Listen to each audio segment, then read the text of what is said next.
Bonjour à tous, merci d'être là. Donc oui, je suis Nathalie Vauquier, cofondatrice de Nishta. Et chez Nishta, notre mission, c'est de donner un accès responsable aux données pour développer l'IA vocale. Alors, je vais vous expliquer un peu le contexte, notre marché, le problème auquel on s'adresse. Le contexte. Ici, on va parler des centres d'appel, par exemple. Les centres d'appel, ils collectent beaucoup d'enregistrements vocaux. Ils enregistrent une conversation. Pour les plus gros, ça peut être 1 million d'heures de conversations enregistrées par mois. Ils s'en servent pour l'assurance qualité, vous savez tous, pour entraîner leurs agents, pour améliorer leur process. Et puis, de cette quantité de données, ils peuvent aussi extraire des données intéressantes pour améliorer leur business. La raison des appels, est-ce qu'il y a des nouvelles tendances, est-ce qu'il y a des problèmes émergents, est-ce que les problèmes sont résolus, est-ce que les clients sont satisfaits. Et ça, pour le faire à l'échelle, sur des grandes quantités de données, bien sûr, ils vont utiliser l'IA. Et ils vont utiliser leur propre modèle d'IA ou des services tiers. Et c'est là qu'on va arriver au problème.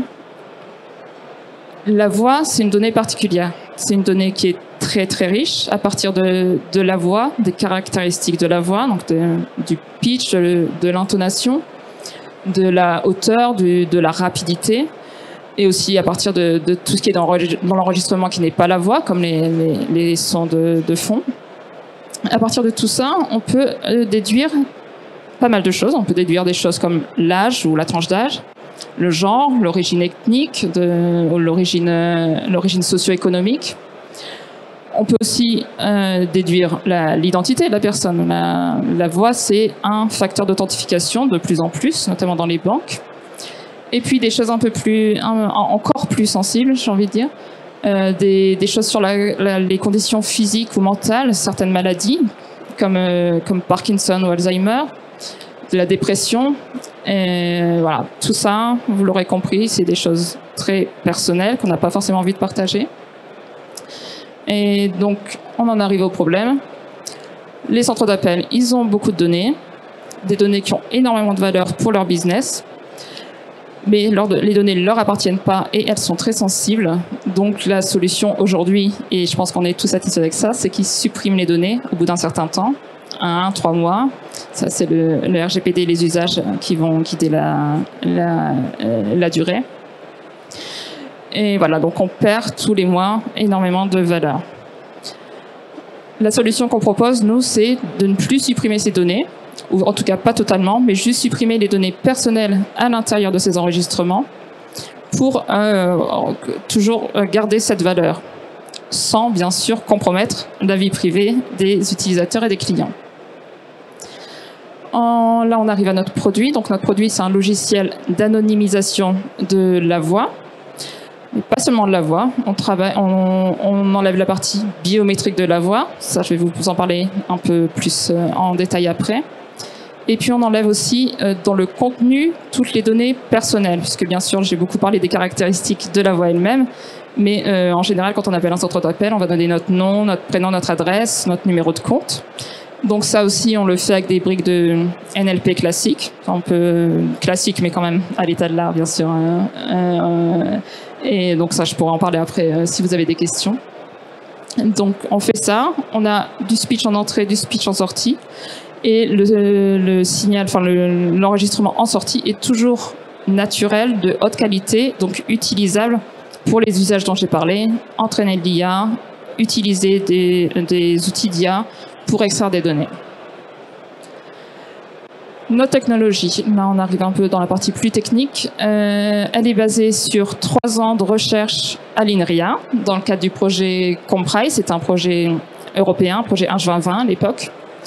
Celui qui est maintenant notre CEO, Brish Srivastava, c'était le sujet de sa thèse. Il a travaillé 3 ans à développer non seulement la technologie d'anonymisation, mais également les modèles d'attaque qui nous ont permis d'évaluer la robustesse de notre méthode, et qui nous permet de dire qu'aujourd'hui que notre solution est irréversible. Donc après anonymisation, il est impossible de retrouver le speaker original. Et elle est basée sur un principe assez simple. On sépare on prend le signal original. Du signal original, on extrait deux features, deux caractéristiques. D'abord le pitch, l'intonation. Pour ça, on utilisait du traitement du signal classique. Une deuxième feature, là, qui est un peu notre recette secrète, ce qu'on appelle la représentation linguistique. Donc ça va être une représentation qui va contenir non seulement le contenu, les phonèmes, les messages. C'est pas du texte, c'est vraiment une représentation intermédiaire aussi proche que possible du signal audio original. Donc on garde non seulement le contenu, mais aussi les émotions et tout ce qui va donner de la valeur pour les usages après. Ces deux-là, elles sont extraites du signal original. Ce qu'on n'extrait pas, c'est la représentation du locuteur. Pour ça, on va générer un pseudo-speaker, donc une voix qui n'existe pas. C'est pas la voix de quelqu'un qui existe. On le fait ça en combinant des voix existantes, encore une fois pour que ça reste naturel et humain. Et on met ça dans un synthétiseur. Là encore, c'est pas du texte en entrée, donc le synthétiseur, il est au niveau. Il a des features proches de l'audio. Et du coup, ce qui nous permet en sortie d'avoir, encore une fois, un résultat naturel, humain. C'est pas une voix synthétique, c'est pas une voix robotique. On peut l'écouter et elle est intelligible et naturelle. Voilà, donc là je vous ai parlé de la partie technique. Maintenant la partie, puisqu'on est sur la protection des données, il y a la partie légale aussi.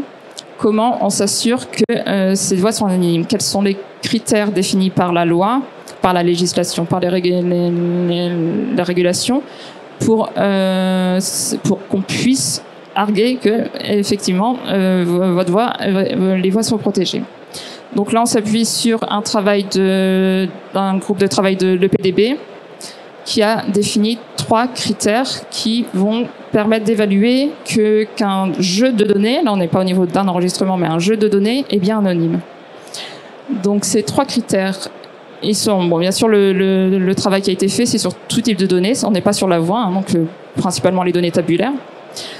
Et il y a 3 critères. Donc le critère d'isolation, c'est-à-dire quand on a un grand jeu de données, est-ce qu'on est capable ou non d'extraire tous les enregistrements d'un utilisateur spécifique? Tout ou partie, c'est même plus restrictif que ça. Le deuxième critère, c'est la corrélation. Donc, quand on prend 2 enregistrements de ce jeu de données, est-ce qu'on est capable de dire, et avec quelle confiance, que ces 2 enregistrements viennent du même utilisateur? Donc là, je parle d'enregistrement dans une base de données en général. Là, on est sur des enregistrements audio. On a adapté ce critère à notre cas d'usage. Et le dernier critère, c'est l'inférence.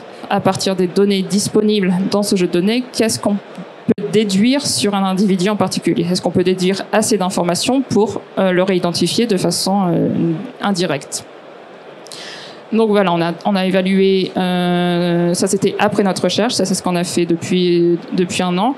On a évalué notre méthode sur ces 3 critères. On a soumis les résultats à la CNIL. On est en discussion avec eux. On attend leur retour, mais on n'a pas de doute. Voilà, ça c'est sur les critères d'anonymisation. Bien sûr, au niveau du RGPD, on répond principalement au principe de minimisation des data. Comme je vous l'ai expliqué, dans les usages prévus sur ces données pour enregistrer un modèle de transcription, par exemple, on n'a pas besoin de l'identité de l'utilisateur. Donc, par le RGPD impose de ne pas garder les données dont on n'a pas besoin, et ça concerne aussi l'identité contenue dans la voix. On est bien sûr aussi sur la confidentialité et ces autres principes.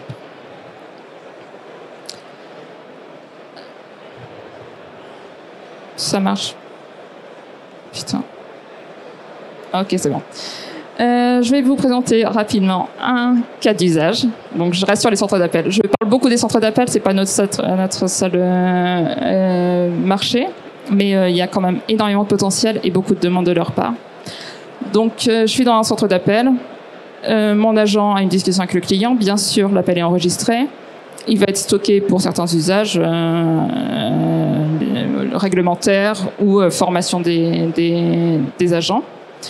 En même temps, pendant l'enregistrement, pendant ou après, il peut déjà tourner des briques de Voice Analytics, donc la transcription, du résumé automatique, peut-être une aide à l'opérateur pour dire là, il faut que le script il doit aller dans telle direction ou autre.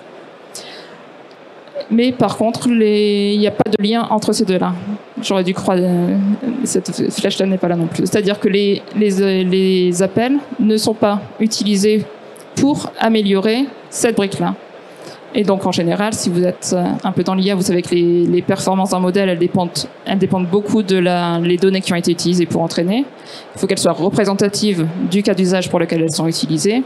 Si j'ai un modèle qui a été utilisé sur des données génériques ou pas adaptées à mon modèle, mes performances vont pas être optimales.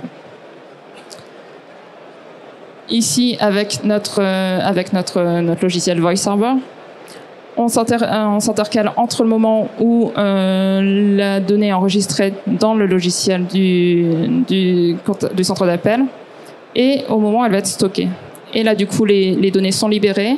Elles peuvent être utilisées, par exemple, pour entraîner ou fine-tuner les modèles pour après améliorer la performance pendant en production. Voilà, c'était pour notre produit. Je vais vous parler un peu maintenant de comment on en est arrivé là. Donc on est 4 cofondateurs, tous les 4 issus d'INRIA. Donc comme je vous l'ai dit, on a travaillé pendant 3 ans sur ce projet Comprise, 3 d'entre nous en tout cas, de 2018 à 2021. À la fin de ce projet, on avait une technologie dont on était fiers, dont on était sûr qu'elle pouvait être utile à la société. Donc, assez naturellement, on n'avait pas envie de passer à autre chose. Et aussi, grâce à la politique d'INRIA qui nous a un peu, qui nous a aussi motivés, on a décidé de créer une start-up à partir de ça. Donc, toujours au début, pré-incubé à l'INRIA Startup Studio, chez INRIA, avec Marie. Et c'est aussi pendant cette année-là quand Bridge, notre CEO, a été lauréat iPhD pour cette idée de start-up. Et puis à un moment, il a fallu quitter INRIA. Donc on est parti juste à côté à Euratechnologies. Donc après, on a eu 6 mois d'incubation, 6 mois d'accélération. C'était au tout début du campus cyber, donc les premières années. On devait être dans la 2e promo, je pense, 1re ou 2e. Et encore une fois cette année-là avec le soutien de BPI puisque là on a été lauréat iLab. Et voilà, en décembre 2022 on a créé, maintenant on a nos propres bureaux à Euratechnologies toujours et on est en phase de recrutement. Donc, si vous cherchez un boulot, on recrute. Voilà, c'est la feuille de route pour cette année. On a sur les 2 gros aspects, donc en R&D. On travaille sur le speech, on travaille sur la voix. Nos 2 challenges, ça va être de passer notre technologie en temps réel. Là, pour l'instant, on traite surtout des gros volumes de données. On est optimisé pour traiter des gros volumes de données, mais en différé. Et pour débloquer de nouveaux usages, notamment aller vers du B2C, pouvoir mettre notre technologie dans vos téléphones, il faut qu'on passe en temps réel. Et puis le 2e challenge aussi, c'est la langue. On est sur la voie du NLP. On utilise pour l'instant des modèles spécifiques à chaque langue. Donc on a l'anglais et le français. Mais on voudrait des représentations qui soient agnostiques du langage pour pouvoir généraliser plus rapidement.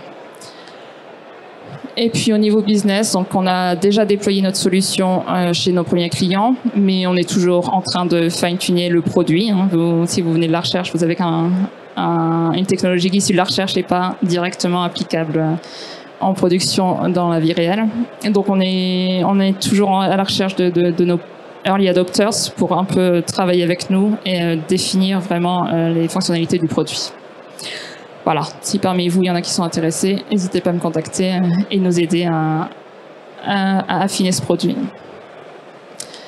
Et voilà, je vais finir avec un remerciement à nos partenaires. On commence à en avoir un petit peu. On fait partie notamment des 2 programmes de cybersécurité de Google pour les startups et de Tech for Trust, qui est ici pas loin, une association suisse qui est assez précieuse. Et voilà, pour information, on vient aussi de lever des fonds, donc on est maintenant soutenu par Elaya et on est très content. Et les autres, bien sûr, AWS, OVH, qui nous soutiennent vraiment pour continuer à faire notre R&D. Et voilà, c'est tout pour moi. N'hésitez pas, si vous voulez nous contacter, il y a ici les contacts de notre CEO. Et je suis là sur le salon, encore aujourd'hui et demain. Nathalie Wauquiez, merci beaucoup pour cette masterclass.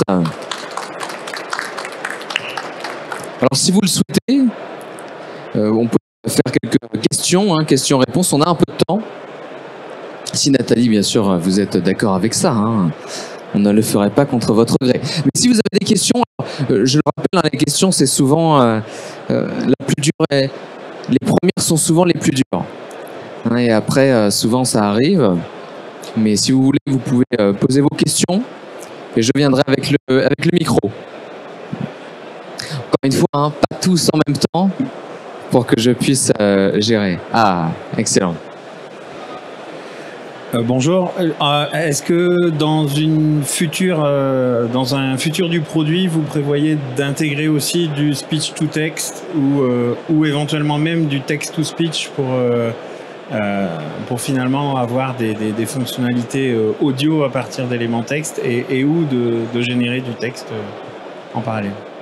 Alors, oui, merci pour la question. Dans un seul et même outil, du coup. Parce que du coup, il peut y avoir plusieurs usages aussi qui nécessiteraient plusieurs outils si vous ne faites que cet aspect très innovant. Pour le speech to text, effectivement, en fait, on le propose déjà, puisque pour cacher, pour masquer les mots sensibles, on passe par du texte. Donc d'abord on transcrit et après on masque. Donc l'output du logiciel, ça va être à la fois l'audio transformé et la transcription masquée. On ne va pas donner la transcription originale. Donc là, on le fait déjà. Pour l'inverse, donc nous, la raison pour laquelle on ne fait pas, on pourrait faire aussi du speech to text et du text to speech. Ce serait anonyme. Par contre, le résultat ne serait pas du tout naturel et pas exploitable pour entraîner sur des données réelles. Là où on a aussi un challenge, mais c'est plutôt pour l'année prochaine, de générer du speech, c'est pour remplacer les mots masqués. Parce que là, il y avait un exemple, par exemple, si je dis je m'appelle Nathalie, je suis à Lille, on va biper Nathalie, on va masquer Nathalie et Lille. Mais ça peut être utile pour des usages de remplacer ça pour dire je suis Marie et je suis à Paris. Donc ça, c'est un peu compliqué à différents niveaux. Déjà au niveau de la génération du speech, encore une fois, on n'a pas du texte en entrée, on a des représentations intermédiaires, donc ça demande un peu de travail. C'est aussi compliqué au niveau du langage, parce qu'il faut adapter beaucoup de choses. Il faut adapter, notamment en français, il faut adapter le genre, il faut adapter un peu le contexte. Si j'ai dit que je suis à Lille, peut-être que je peux pas remplacer par je suis à New York, peut-être que ça va complètement changer le sens. Donc voilà, il y a beaucoup de challenges aussi niveau recherche, mais effectivement, c'est dans notre roadmap aussi.